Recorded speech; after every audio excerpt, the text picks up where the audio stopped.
আসসালামু আলাইকুম। কর্মব্যস্ততার যুগে কাজটাই প্রাধান্য থাকে। মাঝে মাঝে নিজের শরীরের যত্নের কথাও ভুলে যেতে হয়। কাজের ফাঁকে কখনো কখনো শরীরটা বেশ দুর্বল হয়ে ওঠে। আমরা কারণ খুঁজে পাই না। তবে বিশেষজ্ঞরা বলছেন এমন কিছু খাবার রয়েছে যা নিয়মিত খেলে আপনার শরীরে দুর্বলতা কেটে যাবে। চলুন জানি গুরুত্বপূর্ণ সেসব খাবার সম্পর্কে।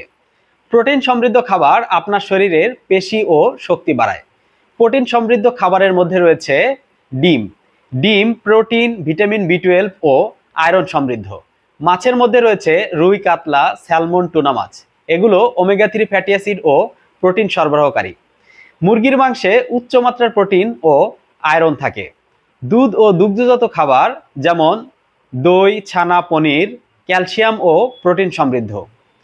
ডাল ও মসুর উদ্ভিজ্জ প্রোটিন ও ফাইবার সরবরাহ করে। শক্তি বৃদ্ধিকারী কার্বোহাইড্রেট আপনার শরীরের জ্বালানি হিসেবে কাজ করে।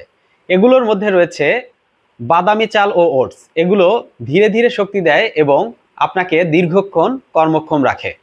মিষ্টি আলু ফাইবার ও ভালো মানের কার্বোহাইড্রেট সমৃদ্ধ। ফলমূলের মধ্যে রয়েছে আপেল, আঙুর, কলা, খেজুর। এগুলো প্রাকৃতিক শর্করা ও অ্যান্টিঅক্সিডেন্ট সরবরাহ করে। স্বাস্থ্যকর ফ্যাট আপনার শরীরে শক্তি সংরক্ষণে সাহায্য করে। এসব স্বাস্থ্যকর ফ্যাটগুলোর মধ্যে রয়েছে বাদাম, যেমন চীনাবাদাম, আখরোট, আমন্ড, কাজু বাদাম। এগুলো ভালো মানের ফ্যাট ও প্রোটিন সমৃদ্ধ। তিল ও চিয়া সিড স্ট্যামিনা ও শক্তি বাড়ায়। অলিভ অয়েল ও নারকেল তেল সুস্থ ফ্যাটের উৎস। ভিটামিন ও মিনারেল আপনার শরীরের কার্যক্ষমতা বাড়ায়। এসব ভিটামিন ও মিনারেলের মধ্যে রয়েছে সবুজ শাকসবজি, যেমন ব্রোকলি, পালং শাক, মিষ্টি কুমড়া। এগুলো আয়রন ও ফোলেট সমৃদ্ধ। বিটরুট ও গাজর রক্ত সঞ্চালন বাড়ায় ও শরীরের দুর্বলতা কমায়। শরীর দুর্বল হলে এই খাবারগুলো নিয়মিত খাওয়ার পাশাপাশি পর্যাপ্ত বিশ্রাম ও ব্যায়াম করাও গুরুত্বপূর্ণ।